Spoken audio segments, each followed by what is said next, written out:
Hello, and welcome to another episode of Reality Writes. I am author Ellie Alexander, and this is the podcast where we talk about all things bookish, writerish, and whatever else is on our mind. And I'm here with the tech guy. That's right. Hello. And I'm excited today. We're talking about one of my favorite subjects. I have the nickname the tech guy, but we're going to be talking about some of my all-time favorite places in the world today. So I can't wait to dive into it. Is this going to be the 7 wonders of the world?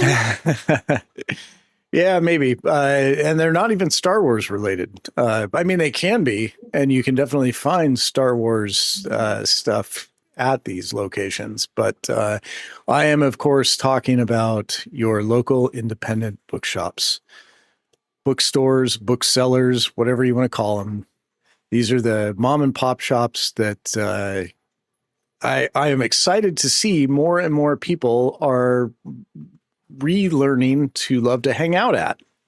Me too. It's the absolute best. Today, our whole podcast is going to be talking about indie bookstores, why they matter, from the writing side of things for me, from being a reader. And this is all leading up to the fact that this Saturday, April 25th, is Independent Bookstore Day. So we'll talk a lot about that as well. But before we dive in, we should share with the darlings why you're so hyped, in particular, because you just had a big package arrive from an indie bookstore. I did have a big package arrive, and I'm so excited. If you haven't seen it yet, Ellie shot some video of me opening my box of treasures from one of my favorite independent bookstores, Beach Books in Seaside, Oregon. And just a fantastic. I filled out my collection of the Dungeon Crawler Carl series. All the way up. I already had book 1, but I got books 2 through 7, which are out. Book 8 comes out in May. And so I pre-ordered that from them. And I ordered the graphic novel of the first book in the series, which I think also comes out in May. But it was exciting. Beach Books is just a great example of an awesome independent bookshop and the special things that they do to make you feel special when you buy from them. It's super fun. So if you haven't seen that video, head to Ellie's social channels, Instagram, Facebook, whatever, and you can see the surprise and delight on my face as I open all of my new hardcover books. Well, and it's such a great segue because a lot of the inspiration for the Secret Bookcase and now the Novel Detective spinoffs is from all of the incredible indie bookstores that we have visited over the years, both as readers, as a writer myself, and being able to pull so many stories from real experiences like that. And one of the things that Annie and Fletcher always do, and their staff at the Secret Bookcase, is they use the publishing book print catalogs to wrap books for readers, which is something I learned from Beach Books. So there's so much real world bookish lore that gets to be woven into this series, all from our time spent at great bookshops like that.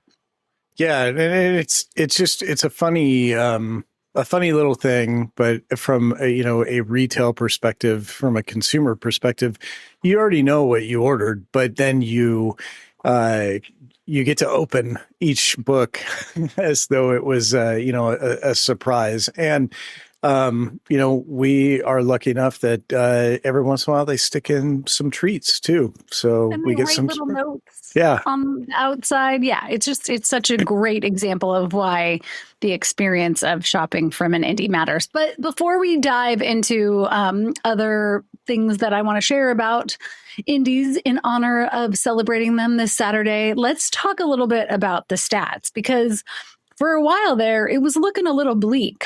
But darlings, the tide is changing, and it's looking pretty great for small bookstores. That's right. I mean, they were it seemed like for a while there they were going out of business left and right. I mean, we lost some Yeah, really good ones. we did. The Seattle Mystery Bookshop comes Oh, to mind first and foremost because yes. it was just down the street from the Seattle office for my job. When I travel up there, I always went in to the Seattle Mystery Bookshop, and it was such an incredible place, and the people there were so kind and nice, and it was just amazing. But the good news is, I was really excited in researching everything for this episode. Like the stats are looking real good now, really good. In the last, five, 6-ish years, so since Yeah. 2020, Right. Okay. independent bookshops in the United States, the number of independent bookshops in the United States has grown 70%. 70%. 70%. It was back in 2020, there were around 1,900 independent bookshops in the entire country, and now there are over 3,200 and growing.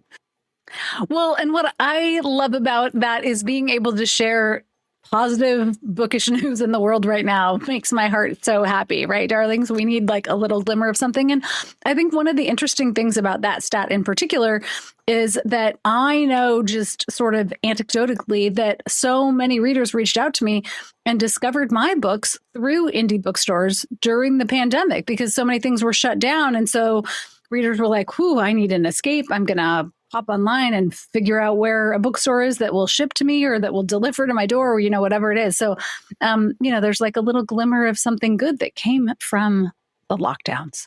Yeah, and I think it's that personal connection, right? Yes. Because the big online booksellers, they have their algorithms and they will do a good job of getting you your books. And listen, no shade to anybody who wants to shop at those stores. This is not like this is a safe space, safe book space, right? So it's just there are a lot more advantages to supporting your local independent bookshops, and that personal connection is one of them because you will get to know your booksellers. They will get to know you. They will get to know your reading, likes and dislikes. And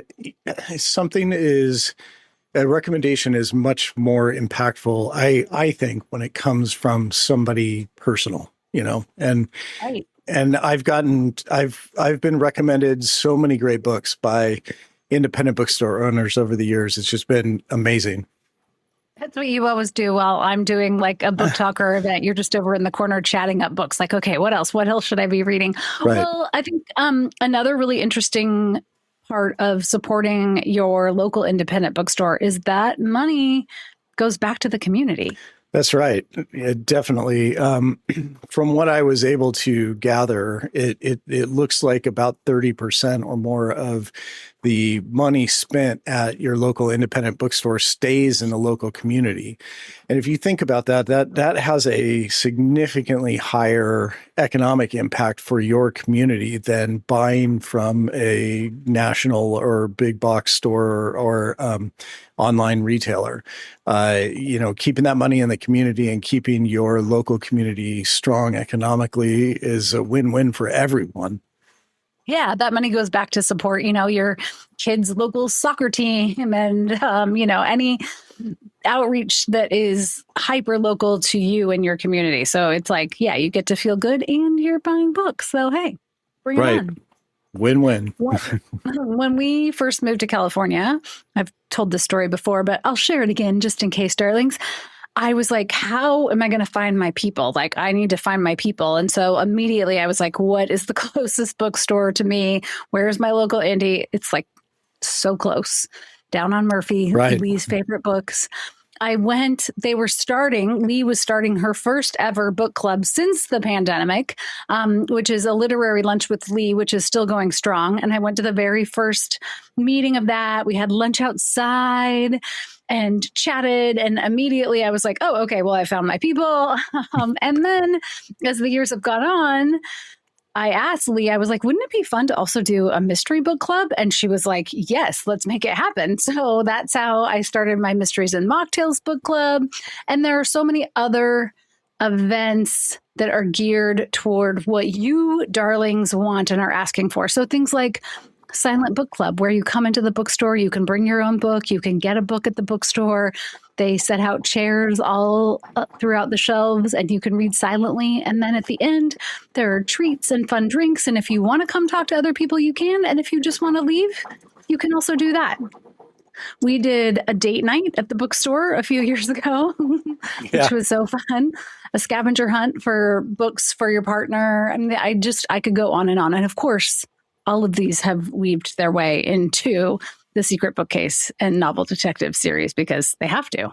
Yeah, well, I mean, there are just so many creative ways that independent bookshop owners are, creating these events to get readers out and interacting with each other, if that's what you want to do, and then just discovering more books, new books to them. It's just like the opportunities are endless, and it's been so creative. The blind date with a book where you go in, and we just saw that just a couple weeks ago. We were in Half Moon Bay, and there's an independent bookshop there, and they had a whole table full of wrapped books, and it was just a mystery book, and you could buy it. And I think all the books were like $5, maybe something like that. It was just like, it was kind of luck of the draw, and it was, but they had just the genre written on the wrapping. That was it. So, what a cool way to discover a new book. Exactly. Well, and really what we're talking about then too is that independent bookstores become third spaces and a place for you to meet and make real world connections, which is so incredibly important in the times that we're living in right now. And I think about the relationships, the friendships, the connections that have rippled out because of my mystery book club at the bookstore. And what's really fantastic about it is it's readers of all ages and backgrounds that we would not have all met under any other circumstances. We have a retired English teacher in her 80s, and we have a young tech guy in his 20s who just got married, and everyone in between. And the level of conversation and connection and like blending of our own experiences that happen in those discussions is so vital to creating community, which I think we're all desperately hungry for right now. For sure. Wait a minute, though. There's a young tech guy in his 20s in your book club. Am I going to get replaced? I'm a tech guy. I know. You could be. Yeah. Oh, yeah. Man. I know. There's a group chat. Oh boy. Okay. I gotta watch out for this guy. Yeah. You gotta come to Mystery and Mocktails, man. No, he's getting engaged, and we were all like, the happy aunties and grandmas and moms for him. So yeah. That's awesome. Yeah. But, sometimes if you're creating a book club, you're going to reach out to friends and people which is fantastic too. I'm pro book club or pro everything bookish in this space. But there is something really unique about going to a bookstore event, whether it's a book club, an author talk, a silent reading night, because you're going to meet very different members of your community there. But you all have one thing in common, which is a love of reading. That's right. Yeah. Well, and you can, your local bookshops are kind of hubs for authors as well. So you get your local independent bookstores are a great space to meet your favorite authors. Or get signed copies of their books. That's not something that you're necessarily going to be able to do by shopping online all the time for your books. So one of the things from the publishing perspective, too, is that publishers are always trying to figure out ways to incentivize you, darlings, to discover your local indie bookstore. So we've been planning right now for the release of Bakeshop number 23, the Pumpkin Vice Cafe. It's going to come out in trade paperback in September. So this is where the Bakeshop's getting a little glow up, a new fresh cover. I'm so excited for it. But we've been brainstorming, what are those fun incentives that if you buy it from your local bookstore, you're going to get? So, whether that ends up being a sticker or a recipe card, or I'm not going to tell you yet because it's going to be a surprise. But publishers and bookstores work hand in hand on incentives like that to encourage readers to come to the bookstore. Yeah, and something that is surprising to me because I've over the years of following around and carrying boxes for you to all your book talks and conventions and conferences and festivals. Oh my! I have spoken to so many readers, and it it surprises me every time to find out the number of to find out the number of readers who don't know that you can pre-order books from your local independent bookstore. And so, talk a little bit about the benefits of that because it's not just for the reader; it actually helps the store too. It's a triple win. It helps you, the reader, because then you're gonna get a call from the bookstore, or depending on how your bookstore has it set up, maybe they ship it straight to the mail, in the mail for you. It really helps bookstores because it gives them a sense of like with inventory. Oh, okay. I'm noticing that, 25, 30 people want this particular book. I'm going to double or triple my order then. So I make sure that I have it in stock for other readers. They're going to know that that book is popular because what can happen is books go through print runs. And so the great news with the stats that you shared at the beginning is independent bookstores are expanding all across the US. The only con with that can be sometimes it's a struggle to get books in a timely manner, depending on distribution channels. And there are obviously lots of other factors that go into that. So by pre-ordering from your local bookstore, they know, okay, wow, this book is super popular. I'm going to order 2 or 3 dozen extra and have them in stock for new readers to discover. And you're also going to know that you get that book on the day that it's releasing. And then, of course, it's great for authors because the publishers then might be like, wow, a lot of independent bookstores are pre-ordering this particular book. Maybe we should up our print run or go straight into a second printing. That's right. And for the darlings out there, what's good for the authors is good for the readers. Because that just means that series that you love is going to keep rolling when the bookstores are ordering the high number of books. I think so don't wait around until you find the book that you're looking for in your local store. Like ask the bookseller. They will order it for you. They will find it for you. They will help you find a book that you've been looking for that you haven't been able to find. I remember years ago, you were looking for The Dreaming, yes. that book that you wanted, and I looked everywhere and I could not find a copy of it. It's been out of print for a long time and everything. And I remember that it was a local bookstore owner, local independent bookshop that found that book for me and got it for me. I had it shipped from wherever they found it, and I was able to give that to you as a gift, and that was fantastic. And I would never have found it on my own. Yeah. And I mean, I think the vast majority of booksellers that we know, they want to recommend reads. They're reading themselves. They're getting advanced reader copies in like they'll get for the Pumpkin Spice Cafe. So they're getting an early look at what's coming from the publishing houses, and they will want you to be reading that too. And to your earlier point, once they get to know you and understand what you like, then they're going to recommend your TBR stack is going to potentially grow, but that's not a bad thing. No, it's never a bad thing. It's always growing. It's always growing. Yeah, it's fine.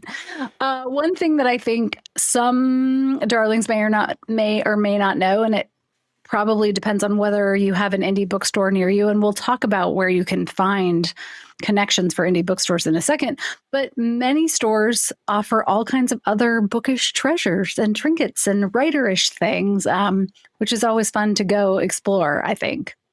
That's actually one of my favorite parts of independent bookshops, as you well know. My desk is just covered with little, stress balls and cool little fun toys that I can fidget with and make noise on the mic when I'm not supposed to be during podcasts and things like that.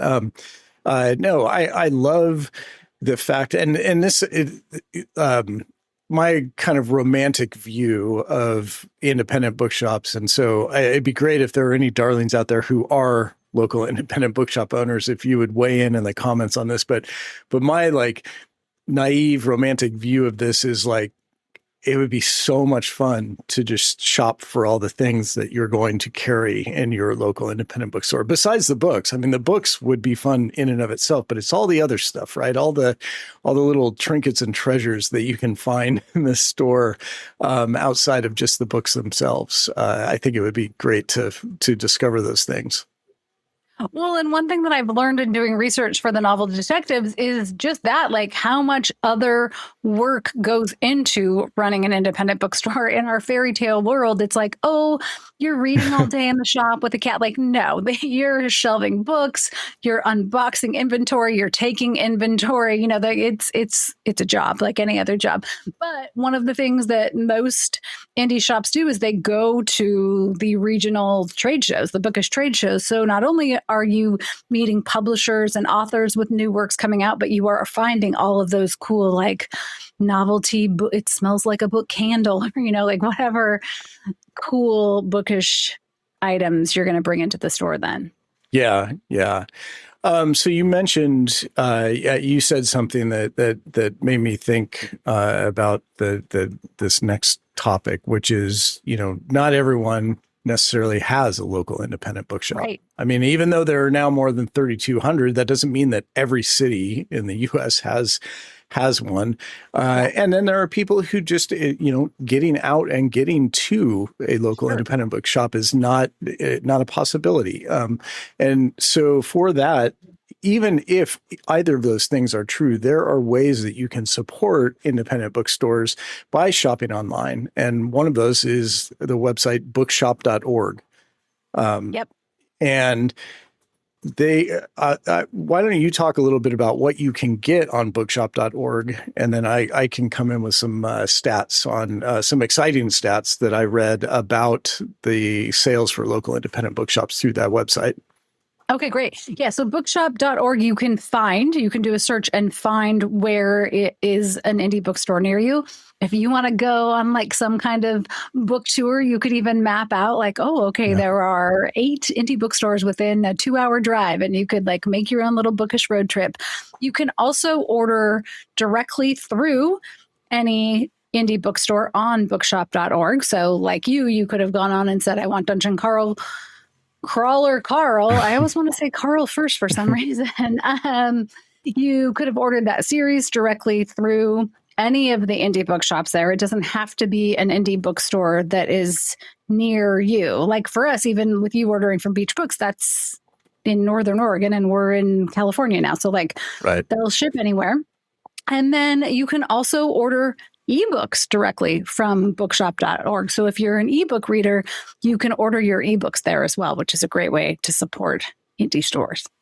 Yeah, totally. And this is a way that if you don't have a preferred local independent bookshop, you can shop online and feel like you're supporting, you know, the small business community. If you do know your local independent bookstore, go through them directly, because that is then you're cutting out, you know, the middle person there, and you're solidifying that relationship with your local shop. But bookshop.org is a great resource for a lot of people, and judging by the stats, becoming more so, because the CEO of the company was talking at a book conference and was talking about sales for National Independent Bookstore Day in 2025. And the sales through their website were up 170% over 2024. So hey, we need to make that like 500% this year. Come on, darlings. That's right. That's right. So if you're looking for a way to support local independent bookstores and you don't have one in your area or can't make it out to one, bookshop.org is a great way to support the continued growth of local independent bookshops. That's fabulous. The other thing we should note too is that if you are an audio reader, you can get your audiobooks through Libro FM, which is a indie bookstore platform for audiobooks as well, because I know there are a lot of audio readers amongst our darlings. And sometimes I think there's this perception then like, oh no, I can only get it through one of the big chains, but that's not true either. Right. That is totally true. I mean, anything that the bigger chains offer in the way of reading. There's a local independent bookstore out there that can get you what you're looking for as well. So Yeah. yeah. Okay, so this Saturday, April 25th, is local, or not local, it's Indie Bookstore Day nationally, which means that basically every single indie bookstore across the nation will be doing some kind of an event. So this is a great opportunity for you to do a little sleuthing. Come on, darlings, we're all detectives here, and figure out where is the closest event to you that you are super excited about. Okay, so for me, I will be at 2 local indie bookshops this week. On Thursday, April 23rd, I will be at Copperbell Books in Ridgefield, Washington, and I'm so excited. It is a newer bookstore that just opened in the last couple years, and we've been trying to find a time for me to get up there, so it just happened to coincide with the library event that I'm doing on Friday. And then on Saturday, April 25th, Indie Bookstore Day, I will be at Vintage Books in Vancouver, Washington. So you can come see me at either of those places. Vintage Books is my OG bookstore. They got me started back in the day. I've told this story before, I'm sure, but like when my very first Mystery Scene of the Climb came out, I had this idea to do a launch party that was kind of different. It was going to be everything Meg-ish, so like beer and cupcakes and like this immersive experience. And no one would come sell books. And because of contracts, authors aren't allowed to sell our books ourselves. If you're traditionally published, a bookstore does that for you because we make royalties on the books, right? So they didn't know me, Vintage Books, but fortunately my publicist put a call in and they showed up and they were phenomenal. And then they came to like every event in the future for me. So I'm excited to be heading back to the place where it all started. Yeah, so many years of great, just fantastic partnership with them. It's been amazing. I'm actually really excited about this trip because of the stat that I read earlier about the 70% growth, because one of the things we do every time we do go on a trip is I like to find a bunch of local book. My list is always way longer than you kind of ground me in reality, because I come up with like 18 bookshops and you're like, there's no way. There's just no way we can visit all these. But because we are going to be in the Portland, Oregon area, I am super excited. One of the cool things about local independent bookstores, not all of them, but some of them have like coffee shops in them and everything. But Portland has the Rose City Book Pub. And this is great because this marries 2 of my favorite things in the world, which is books and beer. And there's nothing better than getting a pint of beer on draft and then going around and looking at books. It's an incredible experience. So can't wait to visit. Yeah. So, darlings, if you're looking for something to do this Saturday, I highly recommend that you get your little derrieres out to your indie bookstore. That's right. Yeah. Do everything you can to help just support such an incredible resource for every community that they're in. Yeah. And if you have an idea that you've been pondering on, like, pitch it to your store. You never know. Like maybe you're the one that they've been waiting for to start a mystery book club or to host silent reading night, whatever it is. Or be brave and ask them for a recommendation that's outside of your comfort zone and see what they come up with. Oh, there you go. All right. So get out there and support your local independent bookshops. That's right. Until next time, happy reading. Until next time.